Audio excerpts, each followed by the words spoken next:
voici déjà 4 siècles que se dresse au centre de Moscou, sur la place Rouge, la cathédrale de l'Intercession de la Sainte Vierge, que le peuple a surnommée l'église de Basile le Bienheureux. La première pierre de cette église fut posée en 1555 sur un ukase d'Ivan le Terrible pour commémorer la victoire des troupes russes sur les Tatars de Kazan. Beaucoup de documents historiques se rapportant à différentes époques attestent les nombreuses restaurations que connut cette cathédrale. Malheureusement, ces transformations faussaient les formes primitives et l'ornementation du temple.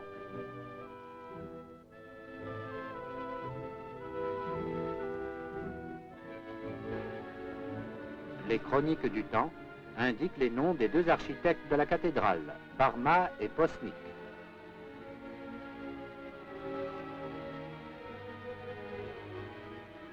Les voyageurs étrangers qui visitaient Moscou ne manquaient jamais de dire leur admiration devant ce joyau de l'architecture russe. Ces gravures sont tirées de la description d'un voyage en Moscovie par Adam Learius en 1633.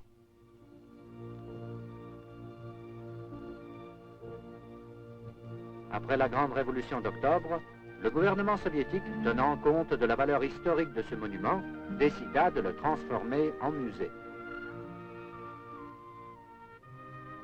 En été 1955, on commença une restauration capitale de l'église.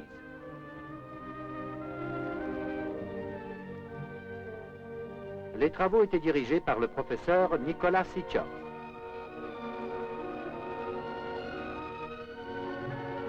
Par l'architecte en chef du projet de restauration Nicolas Sobolev et par l'architecte Oleg Poutsine. Il s'agissait de restaurer dans son aspect primitif tout l'extérieur de la cathédrale. Les projets de l'ornementation étaient mûrement discutés.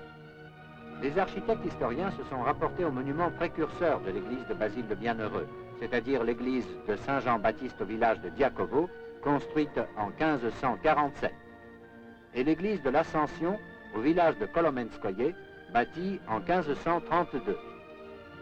Les bâtisseurs de l'église de Basile le Bienheureux, Barma et Postnik, ont su utiliser avec art le principe de la construction des temples pyramidaux à multiples coupoles, dont les origines remontent à la vieille architecture de bois et de pierre russe. Tout d'abord, les restaurateurs ont dû enlever les couches de couleur qui recouvraient les murs. Ce n'est qu'après la 8e couche qu'on découvrit la peinture originale. Elle était composée de 2 couleurs, blanc et rouge brique. Les restaurateurs n'en furent convaincus qu'après avoir effectué quelques 200 grattages aux différents endroits du temple. Ensuite, il a fallu trouver des couleurs capables de résister aux intempéries. La formule de ces couleurs fut élaborée par le chimiste Tchivarzin.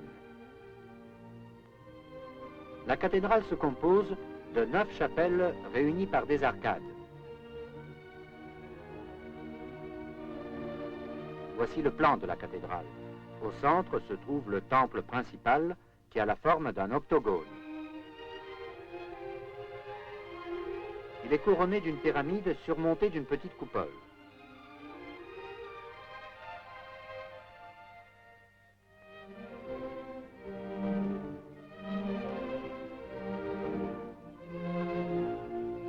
Les 8 chapelles portent chacune une coupole en bulbe. Le tout forme une composition homogène, quoique chaque chapelle revêt un décor différent.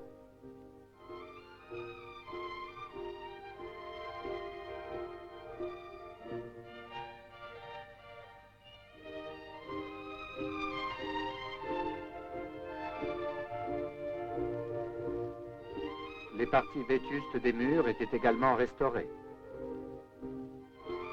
La cathédrale est construite en briques de différentes dimensions et recouverte de peintures protectrices.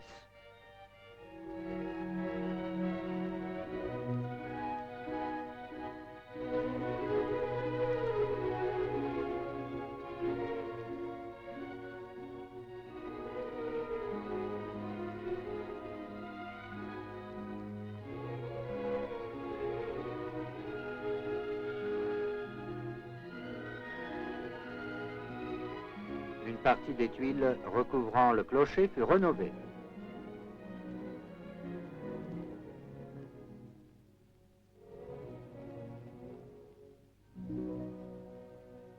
l'ancienne céramique était soigneusement nettoyée des couches de peinture postérieures. Ces détails décoratifs sont faits en terre cuite recouvert de glaçure.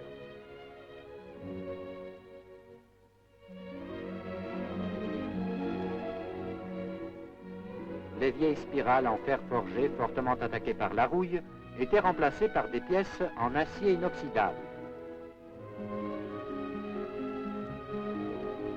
Pour la dorure de ces spirales, il a fallu plus de 4500 feuilles d'or d'une dimension de 12 cm sur 7.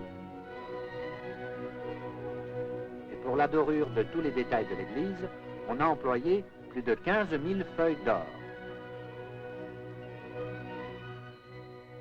Du sommet de l'église centrale, c'est-à-dire d'une hauteur de 70 mètres, on peut admirer le panorama de Moscou.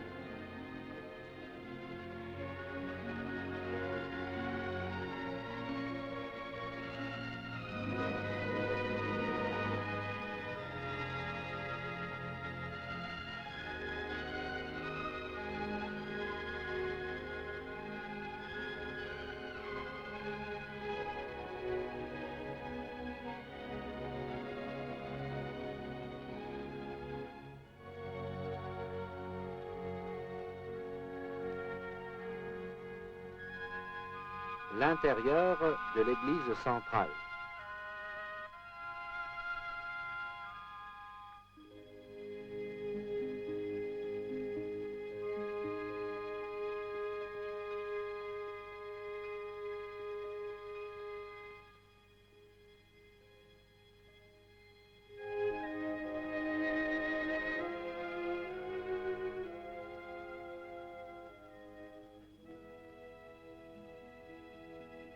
C'est là que sont conservées des icônes du temps d'Ivan le Terrible.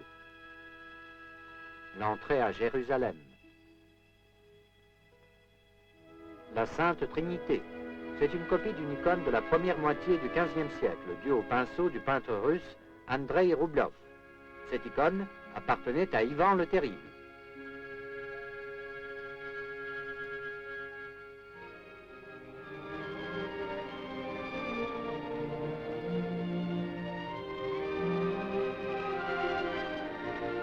Savants, historiens, artistes peintres et architectes ont restauré aujourd'hui dans son aspect original ce magnifique chef-d'œuvre vieux de 4 siècles.